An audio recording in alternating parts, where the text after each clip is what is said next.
Okay Prasad. Media మిత్రులకు నమస్కారం. నా పేరు జీవి ప్రసాద్, వైఎస్ఆర్ కాంగ్రెస్ పార్టీ యువజన విభాగం రాష్ట్ర అధికార ప్రతినిధి, అఫీషియల్ స్పోక్స్ పర్సన్.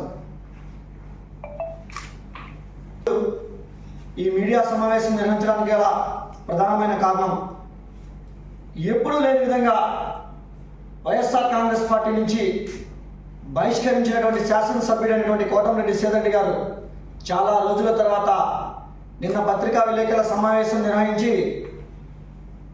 చెప్పాల్సిన 4-5 విషయాలు చెప్పారు. బహుశా ఎప్పుడు లేని విధంగా చాలా రోజుల తర్వాత, చాలా నెలల తర్వాత మరి ఎందుకు ప్రెస్ మీట్ పెట్టాడు అనేది ఆయన అంతరాత్మకి, చంద్రబాబు నాయుడు గారి అంతరాత్మకి మధ్య తెలిసి ఉండాలి. రూరల్ నియోజకవర్గం సీటు జనసేన పార్టీకి కేటాయిస్తున్నారు అనేటువంటి ఒక ఆలోచనతో ముందస్తుగా లేనిపోని నిందలు, అవాస్తవాలను వాస్తవాలుగా చిత్రీకరించాలనేటువంటి ఒక ఆలోచనతో కోటంరెడ్డి శ్రీధర్ గారు నిన్న పత్రికా విలేకరుల సమావేశం నిర్వహించి అవాస్తవాలు మాట్లాడడం జరిగింది. రూరల్ నియోజకవర్గ శాసనసభ్యుడిగా 9 సంవత్సరాల పాటు ఉన్నటువంటి వ్యక్తి కోటంరెడ్డి శ్రీధర్ గారు. 4 సంవత్సరాల పాటు అధికారంలో, 5 సంవత్సరాల పాటు ప్రతిపక్షంలో. అయితే ఈ రూరల్ నియోజకవర్గంలో ఈ 9 సంవత్సరాల్లో జరిగినటువంటి అభివృద్ధి ఎంత, ఈ ఒక్క 10 నెలల్లో జరుగుతున్నటువంటి అభివృద్ధి ఎంత అనేది కూడా ఒకసారి కోటంరెడ్డి శ్రీధర్ గారు ఆత్మవిమర్శ చేసుకోవాల్సిన అవసరం ఉంది.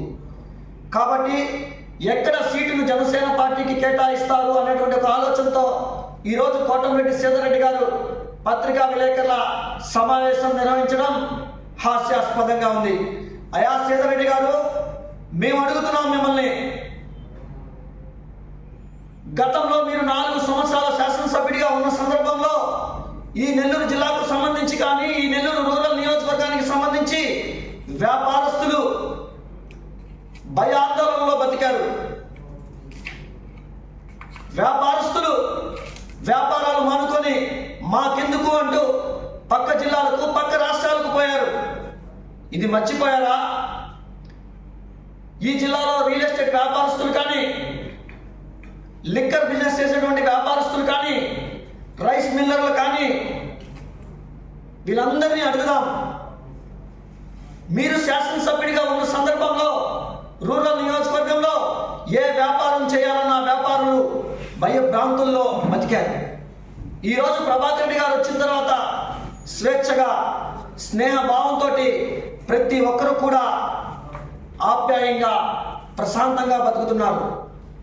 అటువంటి సందర్భంలో ఈ వైఎస్ఆర్ కాంగ్రెస్ పార్టీ అధికారంలోకి వస్తే వ్యాపారస్తులు బతుకుతారా అని మాట్లాడుతున్నారు మీరు. అసలు ఈ నెల్లూరు జిల్లా రాజకీయాలలో ఒక విష సంస్కృతిని తీసుకొచ్చింది మీ సోదరులు కాదా? ఉన్న ఆదాల ప్రభాకర్ రెడ్డి గారు గెలిస్తే ఈ రూరల్ నియోజకవర్గంలో ఉన్నటువంటి వ్యాపారస్తులు ఎవరైనా సరే ప్రశాంతంగా నిద్రపోవచ్చు. కానీ ఈసారి నీకు కానీ ఓటు వేస్తే ఈ నెల్లూరు జిల్లాలో ఉండేటువంటి వ్యాపారస్తులందరూ కూడా దుప్పటి కప్పుకొని ఏడవాల్సిన పరిస్థితి ఉంటుంది. ఈ మాట మేం చెప్పటం కాదు. ఈ రోజు మీరున్నటువంటి తెలుగుదేశం పార్టీలో ఉండేటువంటి తెలుగుదేశం పార్టీ నాయకులే బహిర్గతంగా చెబుతున్నారు.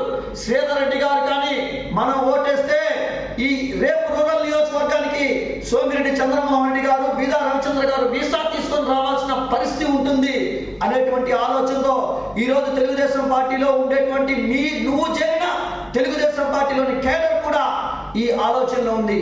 ఇటువంటి రాజకీయాలను, ఇటువంటి వివాదాలను, ఇటువంటి విష సంస్కృతిని నెల్లూరు జిల్లా రాజకీయాలకు తీసుకొచ్చినటువంటి వ్యక్తిని మీరు మీ సోదరులు కోటంరెడ్డి గిరిధర్ రెడ్డి గారు, శ్రీధరన్న.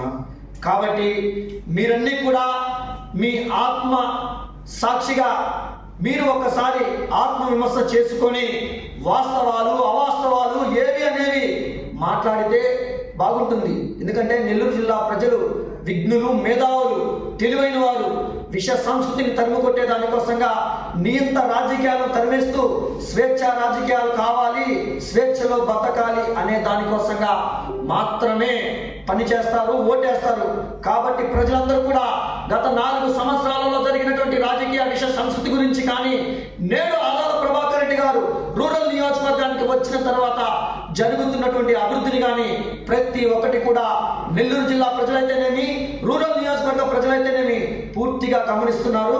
కాబట్టి ఈ విషయాన్ని మీరు మర్చిపోవద్దు. రూరల్ నియోజకవర్గం సీటు ఎక్కడ జనసేన పార్టీకి కేటాయిస్తాడు చంద్రబాబు అనేటువంటి ఒక ఆలోచనతో మీరు ఏవైతే మా పార్టీ మీద, మా నాయకత్వం మీద మీరు దుష్ప్రచారం చేయాలనుకుంటున్నారో ఆ దుష్ప్రచారాన్ని మీరు ఆపితే బాగుంటుంది శ్రీధరన్న. మీ సోదరుడిని అడ్డం పెట్టి మీరు షాడో ఎమ్మెల్యేగా తయారు చేసి వ్యాపారస్తులను బెదిరించి కోట్ల రూపాయలు దండుకున్న మాట వాస్తవం కాదా? ఇవన్నీ మర్చిపోయి మీరు వైఎస్ఆర్ కాంగ్రెస్ పార్టీ అధికారంకి వస్తే మీరు వైఎస్ఆర్ కాంగ్రెస్ పార్టీ మీద బురద చల్లాలనుకోవడం హాస్యాస్పదంగా ఉంది సీతారెడ్డి గారు. ఒక శాసనసభ్యుడిగా మీరు నిర్వహించాల్సిన అనేక కార్యక్రమాలు, ప్రోటోకాల్ కార్యక్రమాలు కూడా మీ సోదరుడు చేత మీరు నిర్వహించి ఒక శాసనసభ్యుడు అనేటువంటి నిర్వచనానికి చెడ్డ పేరు తీసుకొచ్చిన శాసనసభ్యుడిగా ఈ నెల్లూరు జిల్లా రాజకీయాలలో చిరస్థాయిగా మిగిలిపోతారు మీరు. దాన్ని మీరు గుర్తుపెట్టుకోవాలి. వైఎస్ఆర్ కాంగ్రెస్ పార్టీ అధికారంలోకి వచ్చిన తర్వాత 4 సంవత్సరాలలో భయపడిన అధికారులు కానీ, వ్యాపారస్తులు కానీ ఈ 9 నెలల పాటు స్వేచ్ఛగా వ్యాపారాలు చేసుకుంటున్నారు, స్వేచ్ఛగా ఉద్యోగులు తమ పని చేసుకుంటున్నారు. కాబట్టి వైఎస్ఆర్ కాంగ్రెస్ పార్టీ మీద బురద జల్లడం మానండి. ఇంకా చాలా విషయాలు మాట్లాడారు. ఏమని? కరెంట్ ఛార్జీల గురించి. అన్నా శ్రీధరన్న, బషీర్బాగ్ కాల్పుల ఘటన మర్చిపోయావా? ఆనాడు తెలుగుదేశం ప్రభుత్వంలో 2003 సంవత్సరంలో కరెంట్ ఛార్జీల పేరును పెంచుదాం. అసలు కరెంట్ ఛార్జీల పెంపకానికి, పెంచే విధానానికి నిలువెత్తు నిదర్శనం చంద్రబాబు గారు కాదా? ఆ రోజు లాఠీలు జుల్పించి, బాష్పవాయు ప్రయోగించి, నీటిని ప్రయోగించి ఆనాడు బషీర్బాగ్ కాల్పులలో కరెంటు ఉద్యమ ధర్నాలో ఈ నెల్లూరు జిల్లాకు సంబంధించి కూడా చనిపోవటం జరిగింది. కాబట్టి ఈ విషయాన్ని ఒక్కసారి మీరు మళ్ళీ గుర్తుపెట్టుకుంటే బాగుంటుంది శ్రీధరన్న. కాంట్రాక్ట్ ఉద్యోగులు జీవో నెంబర్ 95 తీసుకొచ్చి ఉద్యోగస్తుల గొంతు కోసింది చంద్రబాబు కాదా? ఏ రాజకీయ నాయకుడి దగ్గరికైనా, ఏ ఎమ్మెల్యే దగ్గరికైనా, ఏ కార్పొరేటర్ దగ్గరికైనా, ఏ జిల్లా పరిషత్ చైర్మన్ దగ్గరికైనా, అయ్యా నా బిడ్డకి కాంట్రాక్ట్ ఉద్యోగం కావాలి అంటే ఆ వ్యవస్థను రద్దు చేసింది చంద్రబాబు నాయుడు. ఇవన్నీ పక్కన పెడతాం. 22A అనేటువంటి నిషేధిత భూముల జాబితా తెచ్చి సామాన్యులను, మధ్య తరగతి ప్రజలను కనీసం వారి సొంత ఆస్తులను కూడా అమ్ముకోనివ్వకుండా దౌర్భాగ్యానికి గురి చేసి మానసిక శోభకు గురి చేసిన వ్యక్తి చంద్రబాబు నాయుడు గారు కాదా? ఇవన్నీ మర్చిపోయారా శ్రీధరెడ్డి గారు? పెట్రోల్, డీజిల్ గురించి మీరు మాట్లాడతారు. బహుశా ఈ జిల్లాకు సంబంధించిన భారతీయ జనతా పార్టీ పెద్ద మనిషితో వెంకయ్యనాయుడు గారితో అత్యంతగా సంబంధాలు కోటమిరెడ్డి శ్రీధరెడ్డి గారికి ఉన్నాయి. మీరు నాయుడు గారితో మాట్లాడితే ఈ పెట్రోల్, డీజిల్ ధరలు ఏమన్నా కేంద్ర ప్రభుత్వంతో మాట్లాడి తగ్గించే ఆస్కారం ఉంటుంది. ఎందుకంటే ఈ పెట్రోల్ కానీ, డీజిల్ కానీ ఇవి ఏవైనా కూడా కేంద్ర ప్రభుత్వం చేతిలో మాత్రమే ఉంటాయి. ఈ రేట్లు పెంచడం, తగ్గించడం, అంతేకాని రాష్ట్ర ప్రభుత్వం చేతిలో ఉండదు. కనీసం ఈ ఆలోచన కూడా తెలియకుండా మీరు వీటి మీద పెట్టి వైఎస్ఆర్ కాంగ్రెస్ పార్టీ మీద బురద చల్లాలనుకోవడం కరెక్ట్ కాదు. చూస్తూ ఉన్నాం మేము పక్క నుండి. ఎన్ని పార్టీలు మారేవో ఇప్పటికీ, ఎంతమందిని నాయకుల్ని నమ్మించి వాళ్ళ ద్వారా లబ్ధి పొంది వాళ్ళకి దూరమై వాళ్ళనే ముంచిన పరిస్థితి చాలా ఉన్నాయి. మీరు ఆదాల ప్రభాకర్ అన్న గురించి మాట్లాడే కనీస అర్హత మీకు లేదు. ఆదా ఇన్ని కల్లబొల్లి మాటలు చెప్తా ఉంటాం, కల్లబొల్లి మాటలు వినే పరిస్థితి పోయింది. ఇంకోటి పాపం సోదరి భానుశ్రీ గారిని పక్కన పెట్టుకొని ఆమెకేదో అన్యాయం జరిగిపోయిందని నువ్వు చాలా బాధపడ్డావు. కానీ ఆమె ఇంటి మీద ఏసీబీ రైడ్ చేయించింది నువ్వు కదా. ఎందుకు స్వామి ప్రజలంతా మర్చిపోయారనుకుంటావు అవన్నీ? కాబట్టి ప్రజలు ఎవరు నువ్వు చేసిన దుర్మార్గాలు, దౌర్జన్యాలు మర్చిపోలేదు. కాబట్టి అవతల పార్టీ మీద నువ్వు వెళ్ళిపోయినా వేరే పార్టీకి ఈ పార్టీ మీద నిందలు వేయడం ఇకనైనా మానుకోవాల్సిందిగా విజ్ఞప్తి. మీడియా మిత్రులకు నమస్కారం. నిన్న నెల్లూరు రూరల్ ఎమ్మెల్యే గారు శ్రీ కోటంరెడ్డి శ్రీధర్ రెడ్డి గారు ప్రెస్ మీట్ పెట్టి ఒక కథ చెప్పారు. అయ్యా శ్రీధర్ రెడ్డి గారు, నీ కథలు కథలుగా ప్రజలు మాట్లాడుకుంటున్నారు. నువ్వు చెప్పే కథలు వినే పరిస్థితిలో రూరల్ ప్రజలు లేరు. 2 సార్లు నువ్వు చెప్పిన కథలు విని మోసపోయి జగన్మోహన్ రెడ్డి గారి మొహం చూసి నీకు ఓటేసి 2 సార్లు రూరల్ నియోజకవర్గంలో గెలిపించారు. పెళ్లికి ముందు పెళ్లి ఇష్టం లేక వేరే పెళ్లి చేసుకునే పెళ్లి కొడుకు పరిస్థితి వేరే. పెళ్లి చేసుకుని 2 బిడ్డల్ని కని ఆ భార్య ద్వారా వచ్చిన ఆస్తినంతా మింగి పక్క చూపు చూసే పరిస్థితి వేరే. ప్రజలందరికీ నువ్వు చేసిన పని ఏందో తెలుసు. జగన్మోహన్ రెడ్డి గారు అనే వాళ్ళు పార్టీ పెట్టి ఆయన ఆ పార్టీకి అధ్యక్షుడు కాకపోయి ఉంటే నీ పరిస్థితి కనీసం కార్పొరేటర్గా తెచ్చుకునే పరిస్థితి కూడా, కార్పొరేటర్ టికెట్ తెచ్చుకునే పరిస్థితి కూడా లేదు. జగన్మోహన్ రెడ్డి గారు కూడా నీ కలవలి మాటలు విని మోసపోయి నీకు 2 సార్లు టికెట్ ఇచ్చారు. అదే జగన్మోహన్ రెడ్డి గారు నువ్వు చేసిన అరాచకాలు, అకృత్యాలు అన్నీ చూసి నిన్ను పక్కన పెట్టే పరిస్థితి వచ్చింది. అందుకే మిమ్మల్ని పార్టీ నుంచి బహిష్కరించడం జరిగింది. ఈరోజు చూసాం, నిన్న చెప్తా ఉన్నావు నువ్వు ఇసుకని మద్యమని. బాబు, నువ్వు చేసిన అక్రమాలన్నీ పార్టీ మీద రుద్దితే ఎట్ట తండ్రి? ప్రజలందరికీ తెలుసు కదా ఇసుకలో ఎంత చేసావో, ఎంత దోచావో. అలాగే మద్యం టెండర్లు వేయాలంటే నీకు నీ తమ్ముడికి ఒక్కొక్క బారు ఓనరు ఎంత కప్పం చెల్లించాడో అందరికీ తెలుసు, రూరల్ ప్రజలందరికీ తెలుసు. నువ్వు చేసిన దుర్మార్గాలు, నువ్వు చేసిన అక్రమాలు అన్నీ ఈరోజు పార్టీ మీద వేస్తున్నావు. నువ్వే చెప్పావు ఇసుక గురించి ఇంతకుముందు. నా దగ్గర వీడియో కూడా ఉంది, చూపిస్తా.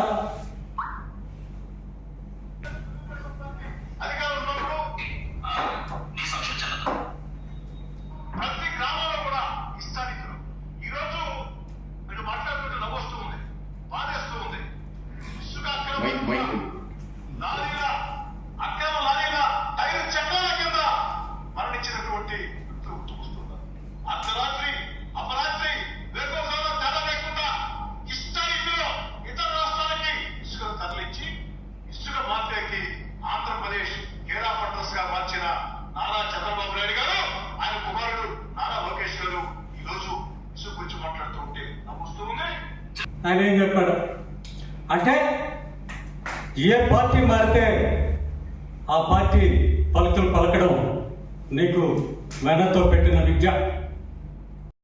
ఎంపీగా ఉన్నారు, ఎక్కడ నీలాగా రాజకీయం చేయాల, ఎక్కడ నీలాగా దౌర్జన్యాలు చేయాల, ఎక్కడ నీలాగా దుర్మార్గాలు చేయాల. నువ్వు నీ గురించి ఏదైనా తప్పుగా మాట్లాడితే నువ్వు అధికారంలోకి రాగానే నువ్వు చేసిన పని నెల్లూరు ప్రజలందరికీ తెలుసు. ప్రతి ఒక్కరి ఇంటి మీద దాడి చేశావు, కొంతమందిని అయితే ఆఫీస్కి పిలిపించుకొని కొట్టావు. ఈ రోజు దాకా నెల్లూరు జిల్లాలో కానీ ఆంధ్రప్రదేశ్లో కానీ ఇలాంటి సంఘటనలు, ఒక ఎమ్మెల్యే దౌర్జన్యం చేయడం కానీ, ఒక ఎమ్మెల్యే ఆఫీస్కి పిలిపించుకొని వాళ్ళని కొట్టడం కానీ ఎవరు చూసుండ్రు ఇప్పటిదాకా. ఆ సంస్కృతి నువ్వు మొదలుపెట్టావు, దౌర్జన్యకాండ నువ్వు చేశావు.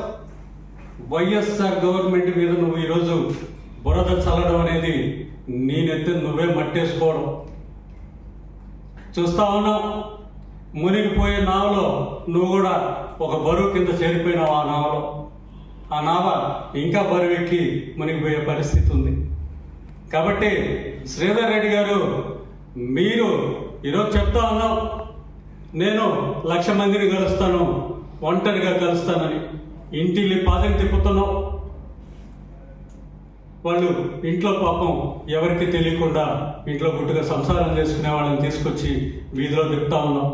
అయ్యా, ఈ 5 సంవత్సరాలు తమ్ముడిని ఎండబెట్టుకొని తమ్ముడే సర్వస్వం అని చెప్పేవాడి కదా, ఆ తమ్ముడిని ఎందుకు తిప్పట్లా ఈరోజు?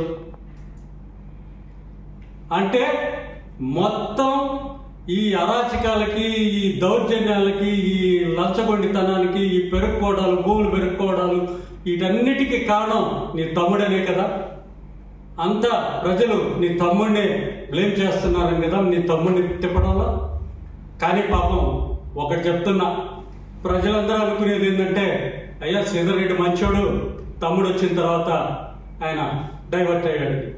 కాదు, నేను క్లియర్గా చెప్తున్నా, తమ్ముడిని తెచ్చుకుంది తను చేసే పాపాలు మోసగానికి. పాపాల భైరవుడి అవతారం పాపం గిరిది. తను పాపం చేయడం అది తమ్ముడు వల్ల జరిగింది అని నెపం నెట్టడానికే తమ్ముడిని తెచ్చుకొని పాపాల భైరవుని చేశాడు. ఆ గిరిని ఈరోజు ప్రజల్లో తిప్పడంలా నువ్వే తిరుగుతున్నావు, నీ ఇంట్లో ఆడవాళ్ళు తిరుగుతూ ఉన్నారు. ఈరోజు కాళ్ళైనా పట్టుకుంటావు ఓటు కోసం, గెలిస్తే నీ కాళ్ళు తీసి టేబుల్ మీద పెట్టి మాట్లాడతావు.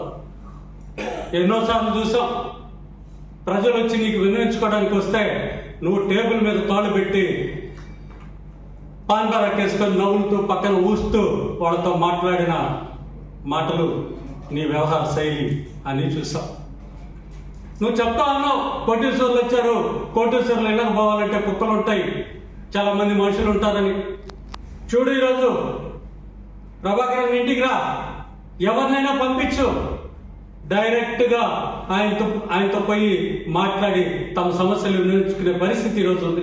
మరిన్ని వీడియోస్ కోసం ఛానల్ ని సబ్స్క్రైబ్ చేయండి, లేటెస్ట్ అప్డేట్స్ కోసం వాట్సాప్ ఛానల్ ని ఫాలో చేయండి, అండ్ లింక్ డిస్క్రిప్షన్ లో ఉంది.